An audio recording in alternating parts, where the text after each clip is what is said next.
Assalamualaikum. Halo Sobat Belajar, selamat datang di live classes Matematika. Ayo belajar. Nah, kembali lagi nih bersama kakak, Kak Denny. Jadi pada kesempatan kali ini, kakak akan menemani Sobat Belajar sekalian nih. Khususnya kelas 9 ya. Jadi materi kita pada kesempatan kali ini yaitu kelas 9 nih Sobat Belajar. Tapi sebelum masuk ke materi, nah kakak mau tanya dulu nih, gimana kabar Sobat Belajar sekalian? Semoga dalam keadaan baik-baik saja ya, dan semoga kita semua selalu diberikan kesehatan.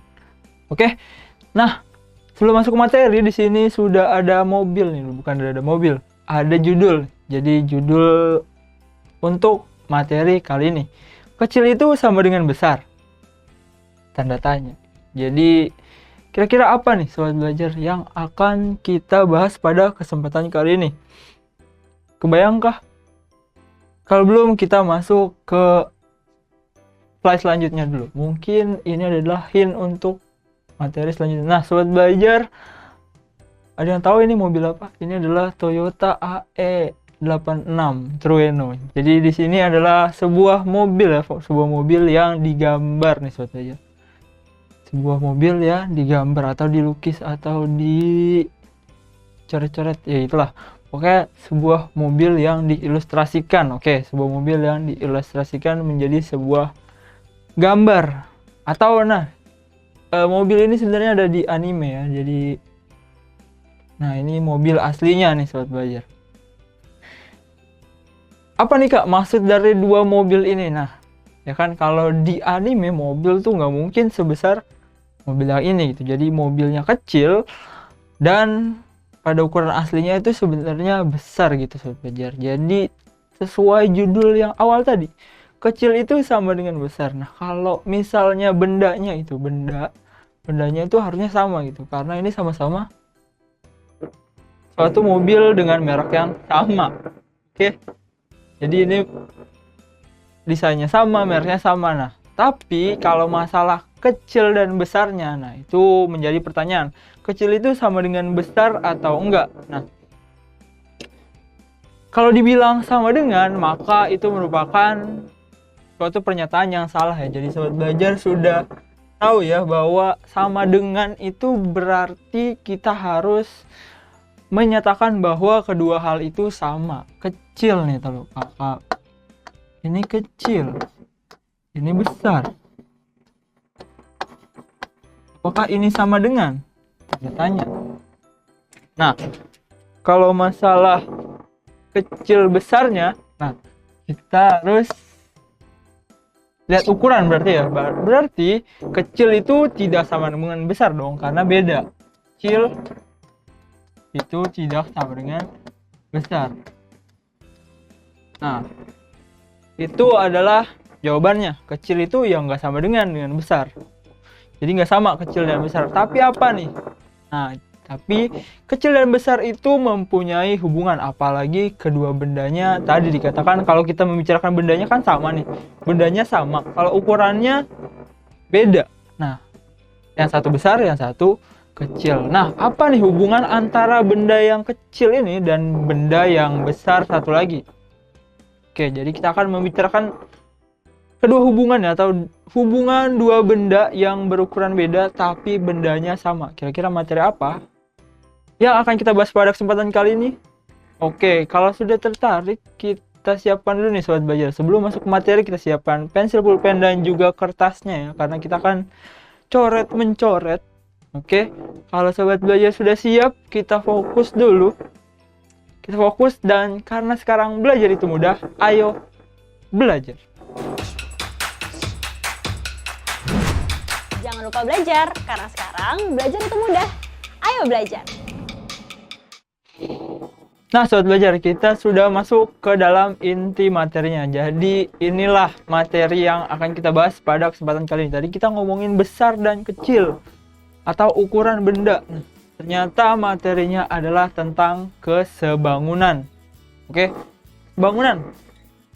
Apa tuh kesebangunan? Tadi ya, bendanya itu sama, ya kan, bendanya sama, tapi ukurannya berbeda nih Sobat Belajar. Di sini karena kita sedang belajar matematika, maka kita nggak perlu membayangkan benda itu mobil kok, santai. Jadi bendanya ya cukup bidang datar aja ya, entah itu persegi, persegi panjang. Nah, bangun datar yang sobat belajar sudah pelajari dah sebelumnya. Nah, di sini ada syarat nih untuk kesebangunan. Dua bangun datar dikatakan sebangun jika, nah ini adalah syarat ya. Syarat untuk dua buah benda dikatakan, atau dua buah bangun dikatakan sebangun. Dua buah bangun datar dikatakan sebangun. Yang pertama, A. Sudut-sudut yang bersesuaian sama besar. Oke, jadi sudutnya harus sama nih. Sudut-sudut yang bersesuaian sama besar tuh gimana, Kak?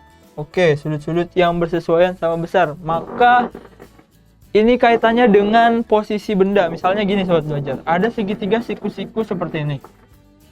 Lalu ada segitiga siku-siku seperti ini. Siku di sini.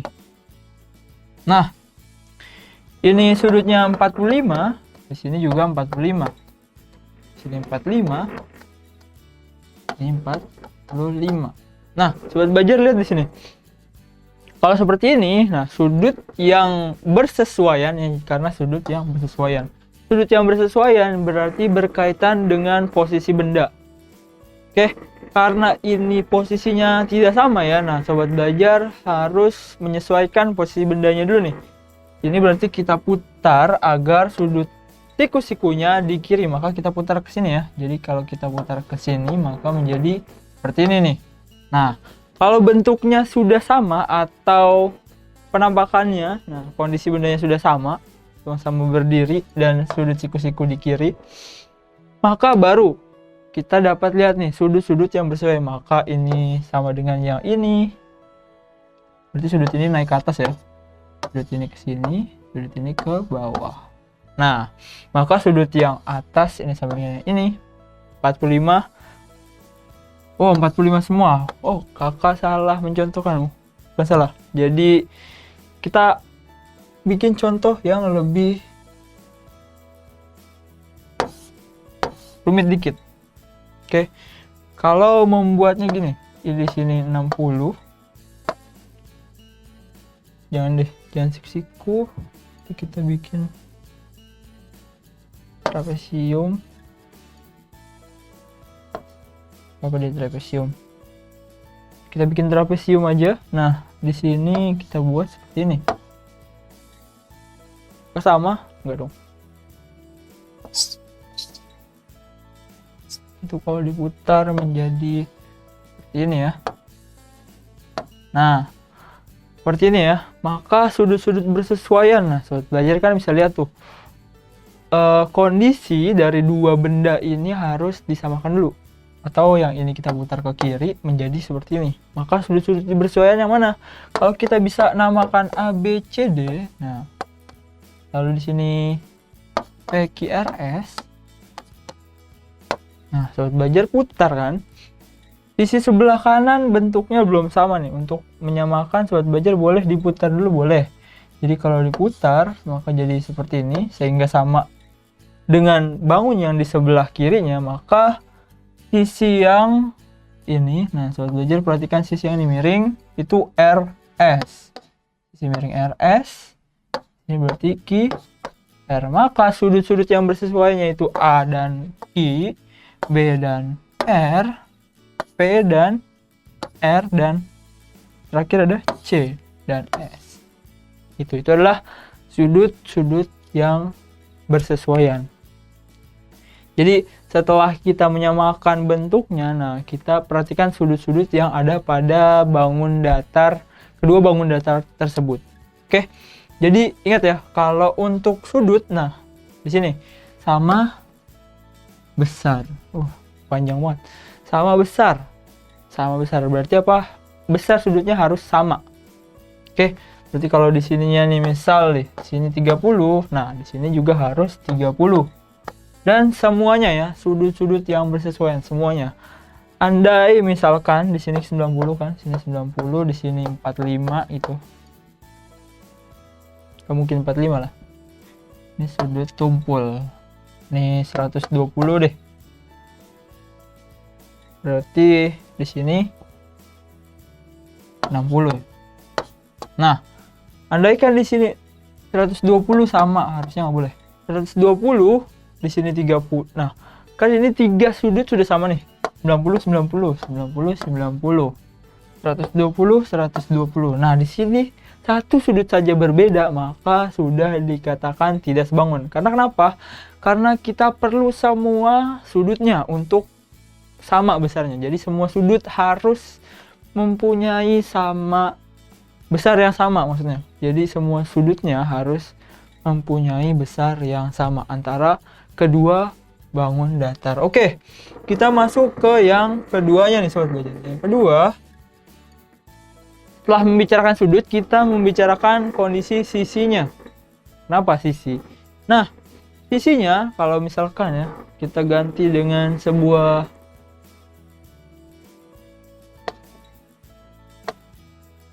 trapesium lagi deh. Trapesium, siku-siku, madep. Oke, sisi.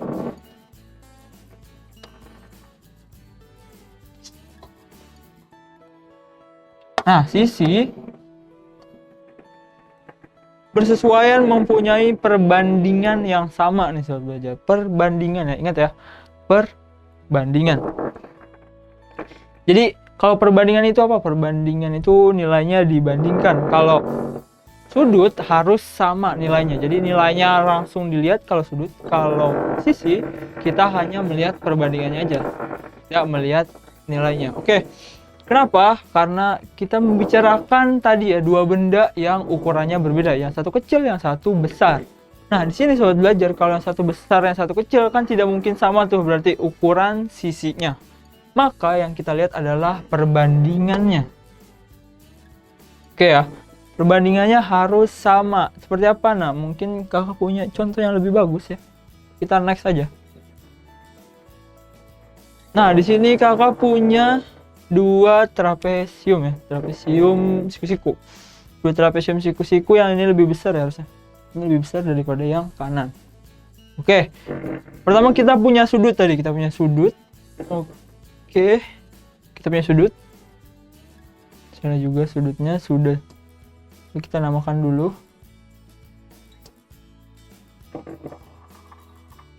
Nah, tadi sudutnya gimana nih sobat? Sudutnya, sudut yang bersesuaian maka harus sama dengan. Oke, berarti kakak punya seperti ini nih. K sama dengan P tadi, lalu L sama dengan Q, M sama dengan R, dan N sama dengan S. Oke, itu untuk sudut yang tadi sudah kita bahas ya, kalau untuk sudut. Nah, sekarang kita masuk ke sisi nih. Seperti apa penulisannya? Sisi kita lihat nih sobat belajar. Untuk sisi, kita harus lihat sisi yang bersesuaian juga. Jadi sisi yang bersesuaian itu adalah yang letak-letaknya sama. Misal nih, sisi KL sama dengan, bukan sama dengan, sisi KL bersesuaian dengan sisi yang mana? Sisi KL berarti dia bersesuaian dengan PQ. Nah, berarti, tapi kita tidak menggunakan tanda sama dengan ya. Melainkan kita melakukan perbandingan. Maka penulisannya gimana? Penulisannya itu KL dibanding PQ. Nah, karena perbandingan sisi yang bersesuaian. KL banding PQ, lalu kita cari lagi sisi yang bersesuaian. LM dibandingkan dengan siapa? LM dibandingkan dengan QR. Nah, terusnya. Lalu ada apa aja? MN dibandingkan dengan RS. MN. Nah, ini yang dimaksud dengan perbandingan sisi-sisi yang bersesuaian. Lalu yang terakhir kita punya SP. Jangan, KN dengan SP. Nah, satu lagi sobat belajar bahwa kita harus membandingkannya dengan benar ya. Kalau di sisi atas atau sebagai bagian yang atas itu adalah bangun yang besar, maka kita harus terus menuliskan bagian atas adalah bangun yang besar. Seperti ini, KL, LM, MN, dan tidak boleh terbalik, yang di kiri itu yang atas, yang di kanan itu yang kecil. Jadi yang kiri itu yang besar, yang kanan yang kecil. Tidak boleh ya. Jadi kita menuliskan secara teratur. Yang besar itu di atas, yang kecil di bawah, misalnya seperti itu. Atau yang kecil di atas, yang besar di bawah, boleh. Misalkan teratur sampai terakhir, oke? Jadi penulisannya secara rapinya mungkin seperti ini. Sisinya seperti apa? Nah, sisinya seperti ini. KL per PQ sama dengan LM per QR dan seterusnya sampai NK per SP, oke? Jadi itu mungkin untuk kesebangunan nih. Simpel kan materinya, materi untuk kesebangunan. Jadi kita mungkin bahas soal aja ya. Nah, sini kakak punya soal dulu nih untuk penerapan tadi rumus-rumus kesebangunan. Oke. Nah, di sini kita lihat ada gambar. Perhatikan gambar berikut. Yang dicari apa nih? Yang bisa kita cari apa ya? Coba kita cari DE dulu deh. DE ini X misal. Kita cari DE. Oke, kita lihat bahwa nah siku-siku di sini di A. Di A. Nah, yang kita cari adalah sisi, maka kita cari perbandingan sisi. Sisi-sisi yang bersesuaiannya apa aja? Sisi-sisi yang bersesuaian AC itu sama dengan apa? AC dibandingkan dengan siapa? Maaf. AC dibandingkan dengan AC dibandingkan dengan ini kan alas ya, bawah.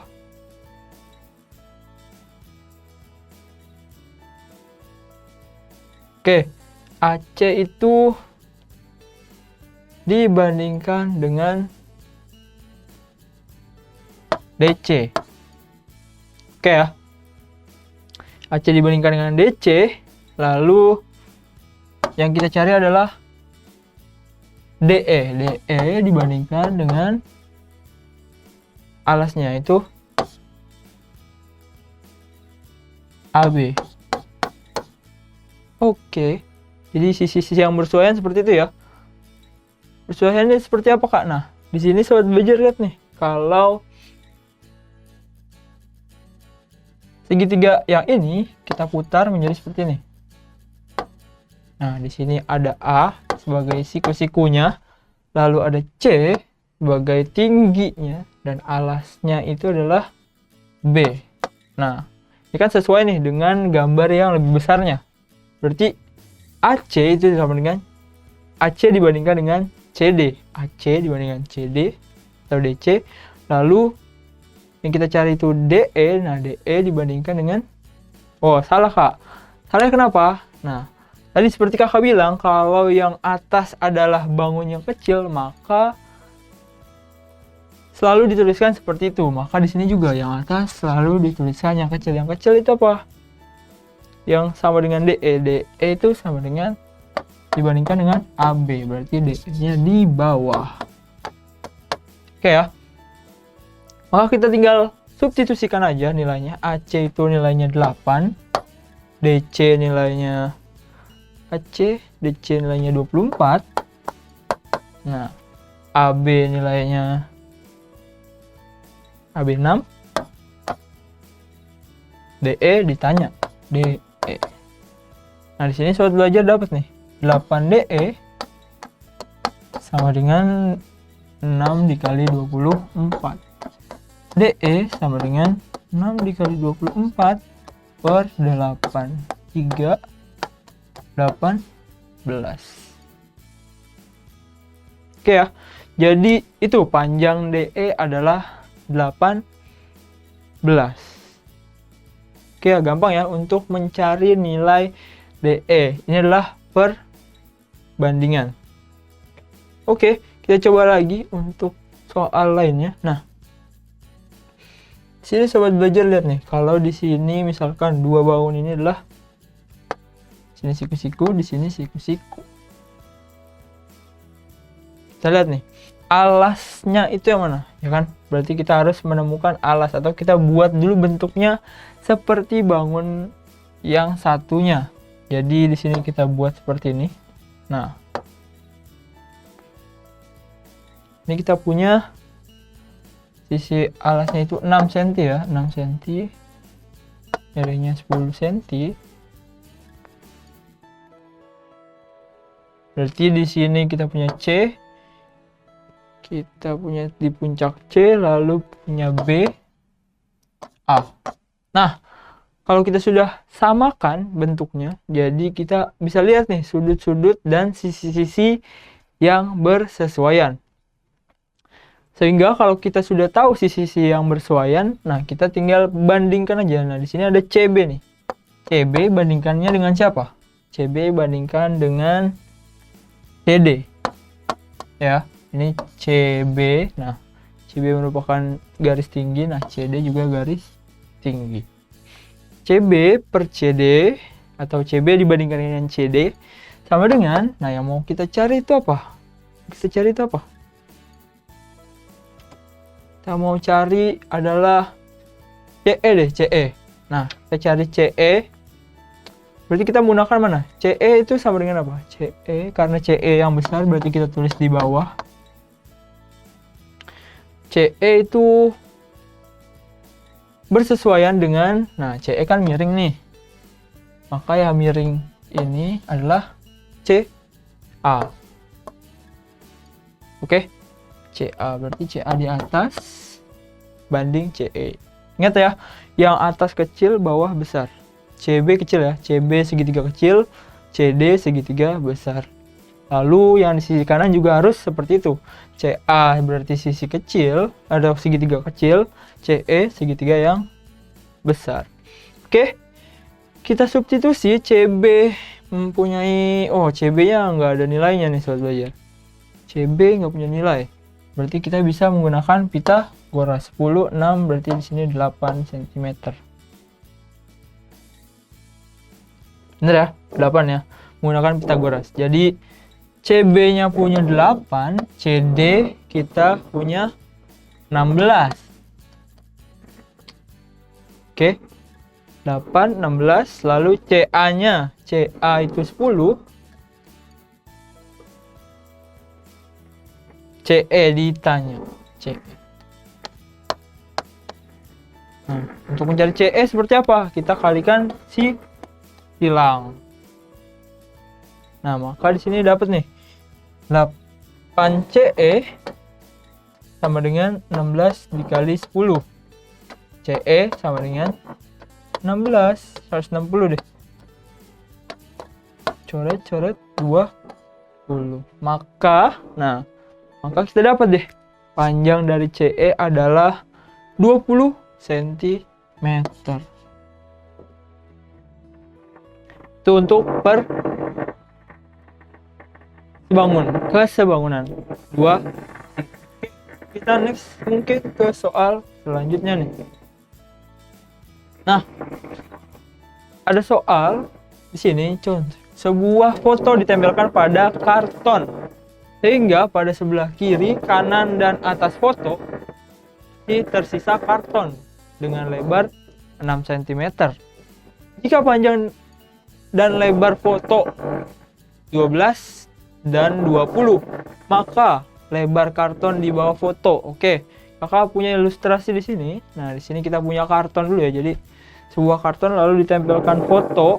Nah, ditempelkan foto.